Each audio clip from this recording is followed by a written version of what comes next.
Hanggang moderate na geomagnetic field inaasahan simula mamayang gabi o bukas na. At patuloy na solar radiation, inaasahan makakapekto pa rin sa ating magnetosphere hanggang ngayong araw. Pagsulpot ng easterly sa silangang parte ng northeastern Luzon hanggang southern Luzon, magdudulot ng maalinsangang panahon sa bahagi ng silangan ng Luzon at southern Luzon, at sa kanluran naman ay iiral ang kalat-kalat na pag-ulan, dulot pa rin ng southwest monsoon. Isang cloud cluster na nabuo sa silangan ng Mindanao, nasahang magpapaulan sa loob ng 24 oras sa Mindanao.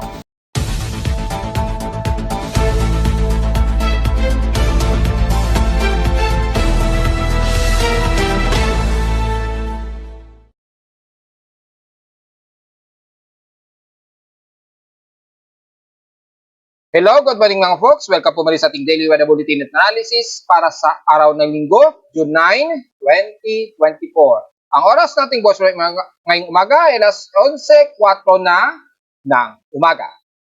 Palinsangan ang panahon na mararanasan natin sa Metro Manila, pero overcast pa rin at gloomy ang iiral maghapon dahil dalawang weather system ang medyo umiepekto sa atin. Nasa silangan parte ng Luzon ay ang easterly sa magdudulot ng maalinsangan na panahon, at dito naman sa kanluran ay medyo mas malamig at umiiral naman ang southwest monsoon. Magdudulot pa rin ng mga localized thunderstorms, mostly sa kanlurang bahagi ng Luzon, southern Luzon, pababa na ng Visayas at Mindanao. At dahil sa dalawang ating weather systems, bukod sa southwest monsoon at easterly naman na magdudulot ng maalinsangan, asahan ang halo-halo overcast at gloomy ang iiral sa atin sa bansa maghapon. So dahil overcast ay gloomy, tapos hazy pa tayo, at ilang kaulapan ang umiiral sa amin sa Caloocan. At kung titingnan nyo sa ating live CCTV snapshots, maaraw po. So expected ang maalinsangan at mataas ang ating heat index nitong maghapon dahil po sa salubungan ng easterlies at kasabay naman ng malamig dulot ng southwest monsoon sa kanluran naman ng Luzon. So maghahalo-halo po yung mood ng ating weather systems ngayong araw, ha. Sa lowest temperature na aking weather station, kaninang 5:39 AM, nakapagtala kami ng lowest of 27.8 degrees Celsius. Kahapon nakapagtala kami ng medyo mataas ang temperatura o air temperature na nasa 33.7 degrees Celsius. Kahapon ito ng hapon at 1:25 PM. Ibig sabihin, mataas pa rin sa 47.2 degrees Celsius ang aming heat index since kahapon. Pero kung itatabi natin sa heat indexes mula sa records ni Pag-asa, ay nangunguna ang maasin Southern Leyte na pumatak sa 53 degrees Celsius ang grabing heat index ng kanila. Ibig sabihin, mataas ang kanilang air temperature, which is medyo confusing pa rin.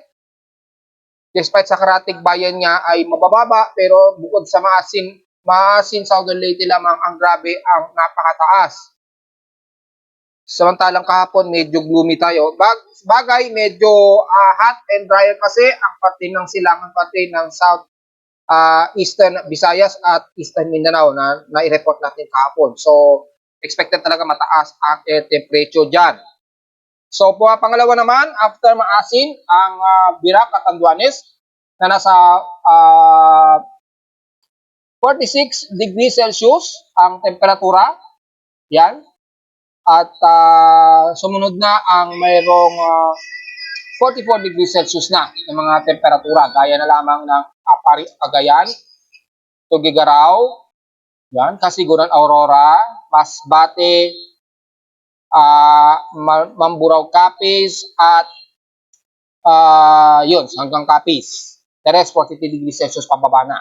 Bagamat kakaunti lamang ang may matataas na dangerous level ng heat index,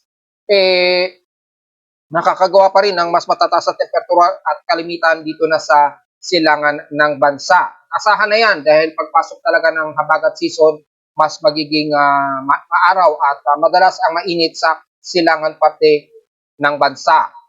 At kung titingnan natin ay kasalukuyan may mga pagkulog at pagkidlat sa may bandang West Philippine Sea. At kung sisilipin natin yung status ay as of Then, 11:05 AM, may 17 lightning strikes po ang nadedetect ng aking lightning detection system.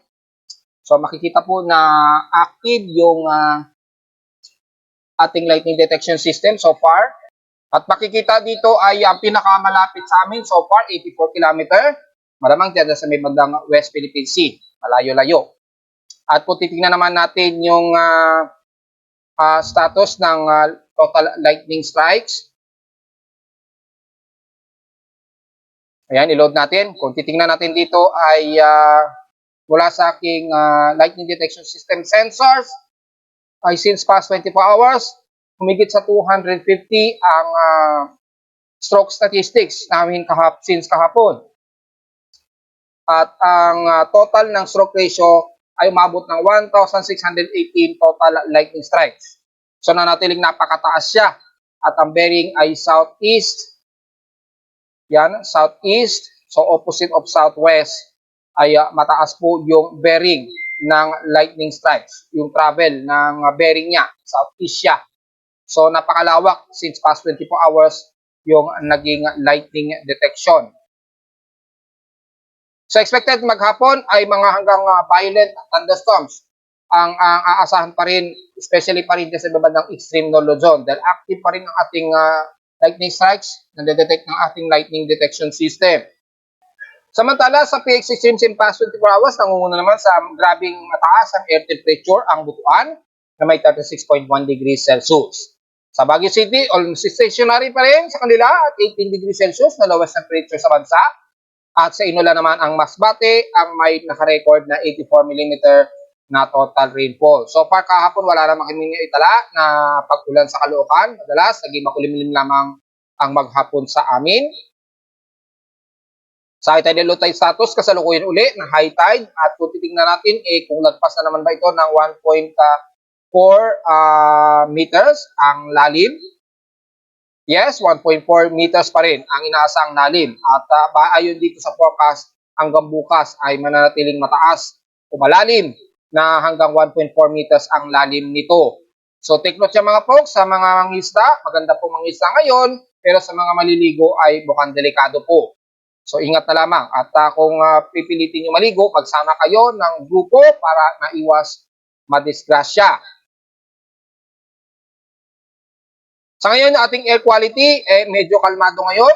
So mukhang nanahimik na yung pag-release ng malalawakang SO2 plume ng mga bulkan, gaya na lamang ni Taal Volcano. Anyway, kung sisilipin natin yung status ni Taal Volcano, dahil meron siyang at least green code, wala naman tayong namamataan na anomaly sa kanyang thermal anomaly mula kay Taal at wala namang masyadong thermal intrusion according sa ating satellite ng MODIS. Pero kung sa synopsis ni PBOX, may naitalang isang volcanic earthquakes at walang latest update para sa SO2 emission. So, yung taas ng plume ay according dito is 2,400 ang taas. So, malawak. At inasahan ko nga po, since kahapon, umabot yan sa Metro Manila dahil na-detect na aking air quality sensor na mas mabibigat po sa 2.4 particulate matter ang na-detect maghapon kahapon. So, mataas din ang teorya ko na nanggaling na yung usok ko, SO2 ni Taal, umabot na ng Metro Manila at panorte nga po, umabot na ito ng bandang Pampanga. Kung kakamusta naman natin ang status ni Canlaon, dahil mas aggressive ngayon si Bulkang Canlaon, may natalang 17 volcanic earthquake si Canlaon, mayroong 4,397 tons a day ang na-release since kahapon. So medyo marami-rami ito. 500 meters po ang naging pagtaas niya. So medyo unti-unti kumakalma siya pero yung kanyang SO2, yung sulfur dioxide ay malakas ang binubuga nito at may mga mahihinang pagyanig pa rin sa paligid nito na umabot na po ng 17 total volcanic earthquake. So sa mga kababayan natin sa Canlaon, sa paligid niya, mag-iingat pa rin at magmask po tayo dahil medyo malawak-lawak o makakapal ang nire-release niya na SO2 emission. Sa ating almanak, sumikat ang haring araw naman, kaninang 5:26 a.m. at inaasang lulubog naman ito mamayang 6:24 p.m. Ang ating 7% illuminated, waxing crescent na po, so may sinag na ng moon ng ating buwan, ay kasalukuyan parang pa-moonrise ito, kaninang 7:46 a.m.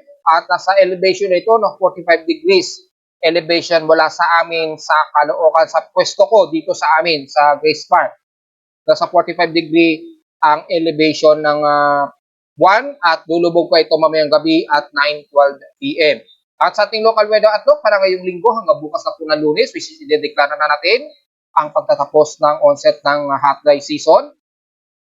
Dito na natin masasabi na tag-ulan na simula bukas. Ay partly cloudy ang ating maghapon daw at localized thunderstorms daw ang naka-forecast. Chance na pag-ulan 100%. Bukas ng Lunes ay magiging maulap daw din ang ating maghapon at asahan pa rin ng mga localized thunderstorms na chance na pag-ulan at 77%. So malamang sa hapon po baka magkaroon tayo ng mga localized thunderstorms na magsisimula na naman yan di sa may bahagi ng Quezon City sa may silangang parte namin sa Caloocan at sa bandang Parañaque at Cavite naman sa katimugang parte. So, laging dito, madalas sa Quezon City, Taytay at Antipolo unang nakakaranas sila ng matinding pag-ulan bago na sa amin sa Caloocan. Depende kung mataas pa ang water vapor niyan. So, take note na lamang yan mga folks. At sa highest and lowest temperature expected natin in 2 days, paglalaro sa 32 to 34 degrees Celsius. And lowest temperature expected ay nasa 26 to 28 degrees Celsius. So, diretso agad tayo sa ating ginagamit na satellite imaging mula sa infrared VIR. Makikita po natin yung malawakan pa rin na southwest monsoon cluster na ito na bahagyang lumayo sa bandang kalupaan ng Luzon. Yan, yung southwest monsoon na ito dito at mukhang bumababa na naman yung atmospheric pressure sa may bandang Vietnam. So, tingnan natin kung mas tumaas ang anomaly niyan, maaaring tawagin yan as low pressure area na naman. Medyo bumababa na naman sa 1,006 hectopascals yung atmospheric pressure dyan eh. So, tingnan natin. Bagamat yung southwest monsoon ay hindi masyado bumabalot sa buong kalupaan ng kanluran ng bansa, may mga ibang cluster nito ay nagpapang-abot sa may bandang kanluran ng Zambales at Pangasinan, ilang bahagi ng Subic at Bataan, sa may southwest naman ng bansa, especially sa Southern Luzon, ilang parte ng Mimaropa, west portions ng Visayas area. Typically, puro cluster ito, so mga isolated rain showers po ang typical na iiral dyan sa banding Occidental Mindoro, sa bandang Mimaropa, Puron, Palawan, yan, at dyan sa may bandang Kalayaan Group of Islands. Medyo maalinsangan at maaraw ngayon sa parte ng Palawan area, pero asahan pa rin ang mga isolated rain showers and localized thunderstorms, especially sa hapon o sa gabi kapag lumalamig na ang temperatura dyan. Sa kanluran naman ng Visayas, dyan sa baybayin ng Panay Island at may mga overcasting gloomy rin tayo dyan. So sa ngayon, medyo katamtaman at maaraw kayo dyan at may mga ilang party to cloudy. Pero naka-forecast daw ang mga pag-ulan sa inyo dyan, especially ngayong tanghali at hapon o sa gabi. Kasama na ang central ng Visayas, may mga ilang kaulapan, party cloudy din at asahan din ng mga isolated at kalat-kalat na mga pag-ulan at pagkidlat pagpupulog base na rin sa ating monitoring. At kung makikita ninyo, ang silangang parte ng bansa, especially sa Luzon, ay may easterlies na naman tayo na sumisingit dito hanggang Southern Luzon. So dahil dyan, magkakaroon po ng maalinsangang panahon ang kalahati ng Eastern Luzon. Maaaring madamay ang kalahati ng Metro Manila o most ng Metro Manila o NCR hanggang sa bahagi ng Calabarzon area. So magra-random po o masyadong magiging random ang ating weather systems, especially sa hapon o sa gabi, mga isolated ang magiging pag-ulan. Kung hindi man ay sa kanluran ay mas makakaranas ng mga isolated rain showers na may mga localized thunderstorms. So expected na tataas ang temperatura sa bahagi na naman ng Tugigaraw area at ilang parte ng Isabela, Cagayan Valley. Yan, sa silangang bahagi ng Santa Ana, ilang areas ng Kasiguran, Aurora, Quezon Province at hanggang dyan sa bahagi nga po ng Bicol Region. Isolated ng mga ilang light rain showers ang iiral na naka-forecast din dyan sa nabanggit natin. Pero mangunguna po ang maalinsangan. So medyo malakit-lakit po ang magiging pawis natin yan maghapon mga folks. dahil sa easterlies na sumasalubong na naman dito. Hindi gaya sa bahagi ng kanluran ng Northern Luzon, mas malamig at asahan ang mas kalat-kalat na pag-ulan na may pagkidlat at pagkulog. Lalo na ng mga taga Zambales, Pangasinan, sa Mimaropa sa may bandang Occidental, Oriental, Mindoro, Coron, Palawan, at sa baybay ng west portions naman ng Panay Island at Negros Region. Mga kalat-kalat lang din ang typically na iiral dyan. At kung titingnan natin sa Mawarait ng malapitan ay may mga mostly cloudy at mga ilang kalat-kalat na mahihinang pag-ulan dyan sa may bandang Bacolod, Iloilo, Sangay City, at sa may Basbati naman, maulap din at mahinang pag-ulan, isolated lang din to. At the rest ay magiging katamtaman at maaraw at asahan ang maalinsangang panahon. Mula sa may Bicol Region, Camarines Norte hanggang Sorsogon na po yan, katamtaman na naging ang panahon natin dyan. At dahil po sa umiiral na iselis, magiging maalinsangan po ang inyong magiging temperatura maghapon. So medyo mainit-init po ang magiging temperatura natin dyan. So expected na natin mga folks. Yung expected na pag-ulan, isolated lamang yan. So, uncertain kung anong oras ang eksakto nito. Mangunang halos paghapon ng mga maaaraw at maalisangan din sa bandang Eastern Samar Region, pababa ng Tacloban, buong bahagi ng Leyte area.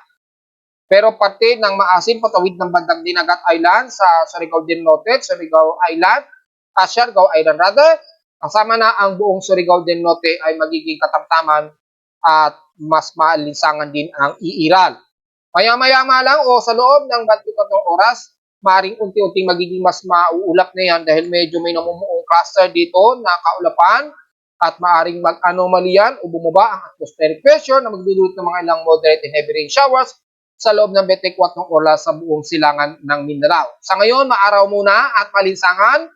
So take note yan mga folks at kabilang na ang buong Northern Mindanao, Bukidnon, Davao Region, lalo na di sa may bandang Compostela Valley at Agusan del Sur, kabilang na Agusan del Norte, yan, kasama na ang City of Davao, Sorsogon area at Maguindanao area. Katamtaman at maalinsangan at mataas po ang inyong temperatura dyan at index.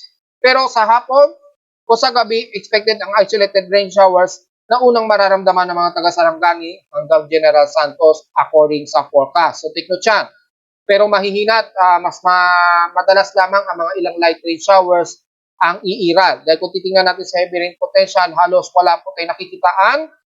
Maliban na lamang sa cluster ng kaulapan dito sa may silangan ng Mindanao na kung lalapit ito ay magdudulot ng malakasang pag-ulan sa buong silangan ng Mindanao. So take note yan mga folks sa loob ng 24-hour pa po yan.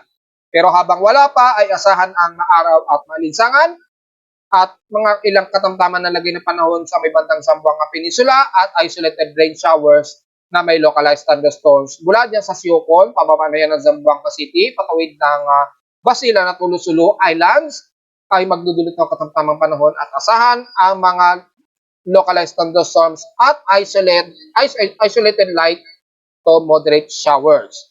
Sa kalagitnaan lamang nito ng karagatan, kung saan ay di umano ay tumawid itong isang Chinese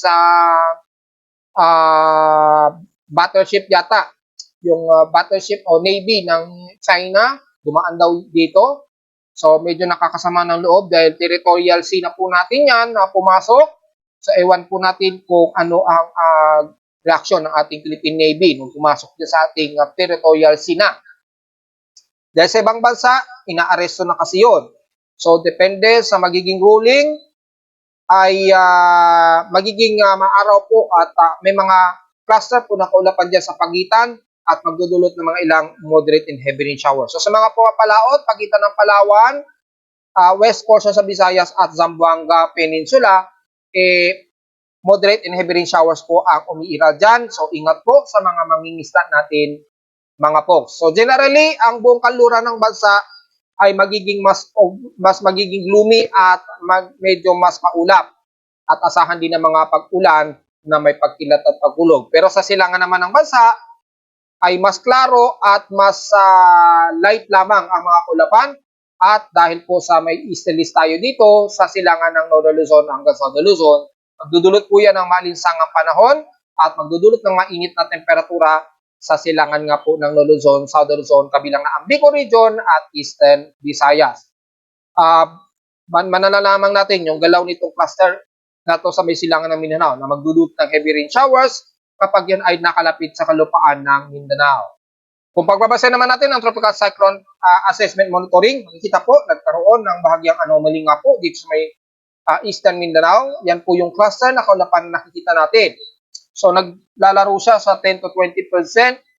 So nagkakaroon siya ng slight anomaly. Tingnan natin kung mas mababa pa yan.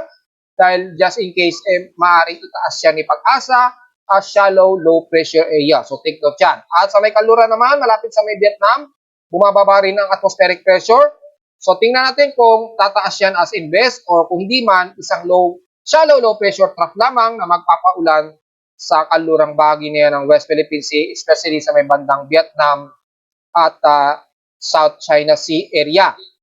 Pero sa mga inaasahang mabubuong sama ng panahon ay nanatiling wala pa po. Dulot lamang ng mga intertropical convergence zone dito nagkakaroon ng mga pamumuo ng mga surface trough. At ayon sa ating global spectral model ay hanggang range ito by June 11 to June 14, 2024 may mga ilang shallow circulation tayong mamataan pero sa ngayon base sa kanyang mean sea level pressure ay hindi naman ito bumababa pa. Hanggang 1,008 hectopascals pa lamang. So wala pa tayong namamataan sa ngayon hanggang this coming weekdays nga po. So 3 to 5 days, wala pa rin tayong aasahan na sa mga panahon sa loob at labas ng Philippine Area of Responsibility. Maliban na lamang sa shallow cluster na kaulapan nito na bubunsot ng pag-ulan dito sa may bahagi ng Eastern Mindanao o Eastern Visayas kapag yan ay mas lumapit pa. Sa mga computer models naman ay wala tayong magiging komento dahil until now walang nakikitaan na anumang forecast extension na possible tropical cyclone predictions. Maging kay NAVGEM, ICON o GAM, normal po ang kanilang ipinapakita na extended forecast. So wala tayong magiging komento nito sa ngayon. At sa mga nagtatanong muli, na-report ko na po yan kahapon na nagkaroon na po ng dissolution o na-dissolve na po yung binabantay natin sa may bandang southeast ng Guam. Wala na po yung shallow convergence natin dahil nag-embedded na siya sa ITCC.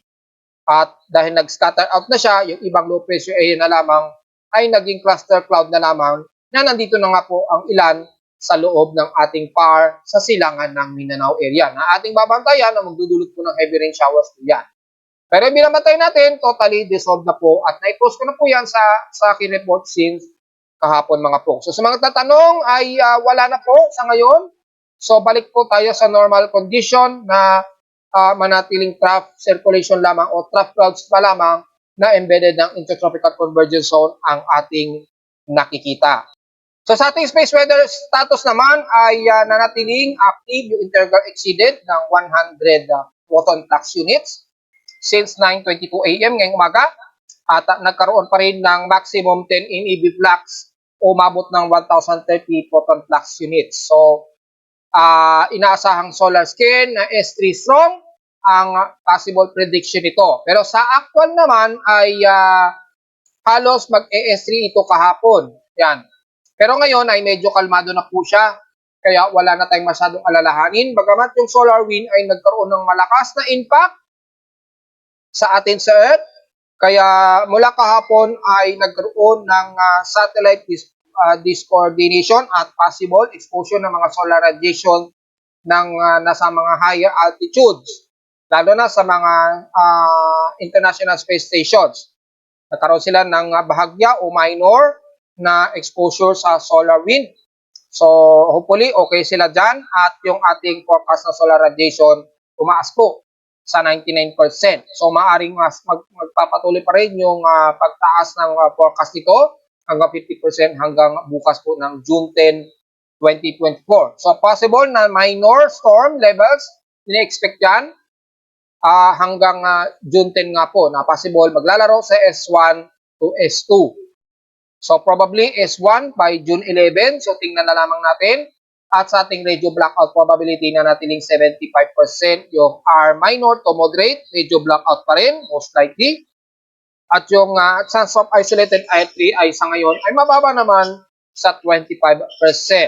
So inulit natin yung inaasahan natin na KP index o yung pagtaas ng solar geomagnetic field rather posibleng umabot ng G2 o KP6 index hanggang bukas ng June 10. Kung hindi ngayong araw, maaaring mag-extend yan by June 10 at maaaring magpatuloy yan hanggang June 11, 2024. At kapag nangyari yan, asahan na naman natin ang malaking significant impact na moderate, yan, at posible pa rin itong magtuloy, yan, sa KP6 to moderate G2, yung magnetic field, hanggang June 11, 2024 siya.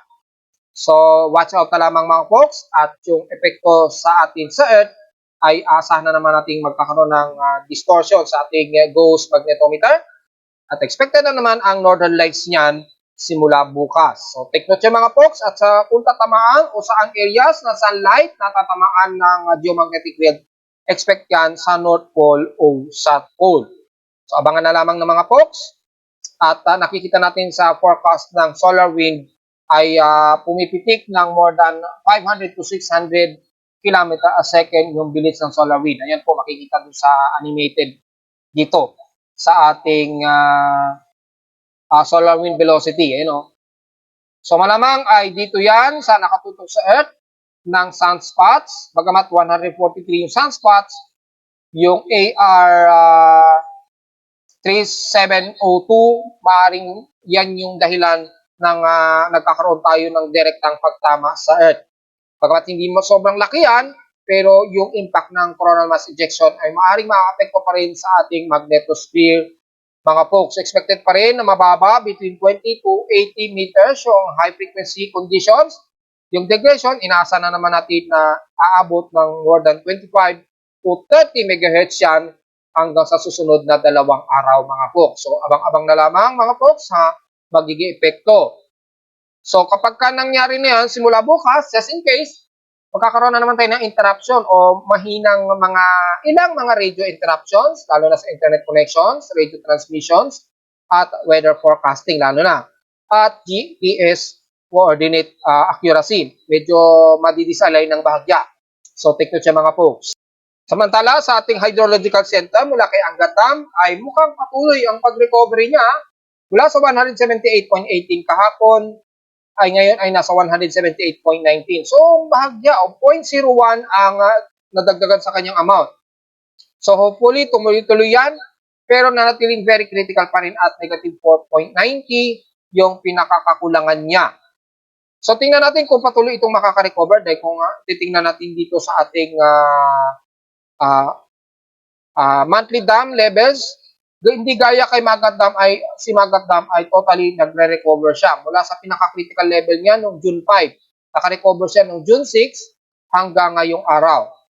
Nalagpasan na niya yung pinaka-critical level niya mula sa 174.26. Naging 174.59 all the way hanggang ngayong araw nasa 178.84 na. So medyo safe na itong si Magat Dam. Pero si Angat Dam medyo naglalaro pa rin yung recovery ng kanyang supply. So hindi pa rin maganda ang resulta, medyo kulang pa rin po, kaya medyo tipid-tipid pa rin sa supply ng tubig mga folks. At sa General Flood Advisory, medyo may mga nakataas pa rin daw na mga possible na pagbaha, lalo na sa may bandang Cordillera Administrative Region, ilang bahagi ng Baguio City at dyan sa bahagi ng Ilocos Norte. So take note yan mga folks. At sa may Mindoro naman ay ang buong bahagi ng Mindoro nakataas pa rin sa red flood warning daw. Well, epekto na rin yan ng southwest monsoon na anytime na magdudulot pa rin ng mga isolated na kalat-kalat na pag-ulan. Hindi gaya sa may silangang bahagi ng bansa, medyo mas maalinsangan tayo dahil mayroon tayong namumuong eastern leads. Sa ulat din doon naman, since kaninang 12 AM mula sa data PDP box, nakapagtala tayo ng at least dalawa na magnitude 4.0 pataas. So nadagdagan na po ang ating magnitude 4.0 pataas. Kanina sa may bandang northeast ng Marihatag, sa Surigao del Sur, naganap ito kaninang 12:09 AM ng madaling araw. May lalim ng 4 kilometers at magnitude 4.5 po. So yumanig na naman sa may banding Surigao del Sur sa karagatan. Ingat po sa mga folks. At ang ikalawa ay dito naman sa may bandang southeast ng Balot Island. So malayo-layo ito. Sa may municipality of Sarangani, Davao Occidental na naman. May lalim na 59 km epicentral depth at magnitudes of 4.3. Naganap naman ito kanina lamang at 9:04 AM po. ngayong araw. So, dalawa po ang naitala natin ng magnitude 4.0 and the rest, wala namang sumunod sa kanya at marami-rami na rin ang mga pagyanig. So, mukhang nadagdagan po ang ating historical earthquakes natin ng mga magnitude 4.0 pataas. Malamang hindi na ito 4 at naging 6 na. At kung titingnan natin para sa total na bilang natin ng mga lindol ngayong 1 of June 2024, ay nasa total of 345 earthquakes na po. Nasa 338 dito, magnitude 2.0 pataas at 7 na ang magnitude 4.0 pataas mula sa apat na magnitude 4.0 ng mga nakarang araw. Naging 7 na po o 7 ang ating magnitude 4.0 pataas na.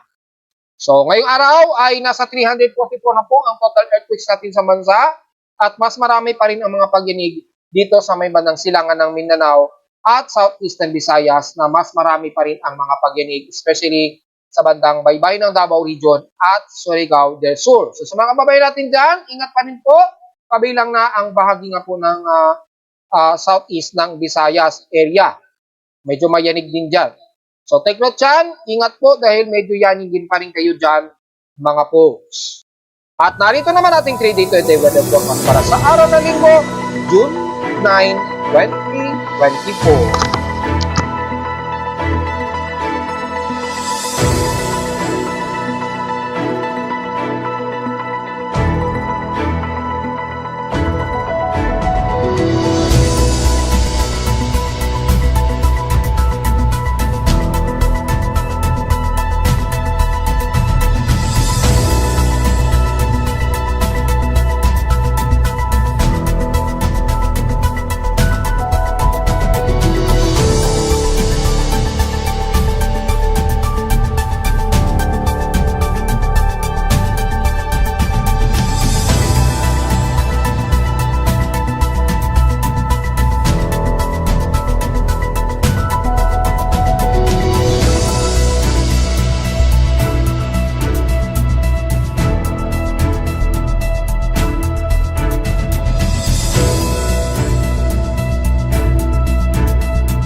At hanggang dito na lang po ating Daily Weather Bulletin at Analysis para sa araw ng linggo, June 9, 2024.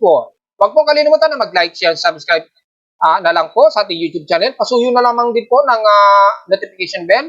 At visit lamang din bukod sa aking Facebook page at sa aking website at www.timoweather.com para sa mga detalye na gusto nyo malaman na hindi natin na-report ngayong umaga. Typically, maalinsangan po ang ating mararamdaman ngayong araw ha. Isolated lamang ang mga pag-ulan. So, wag po tayo umasa na mas malamig di gaya ng isang araw po. At visit na lamang din po sa ating webpage, lalo na sa real-time events mula sa weather station sa Caloocan at sa mga data feeds mula sa iba't ibang weather agencies. Maraming salamat po mga folks at magandang araw po sa ating lahat.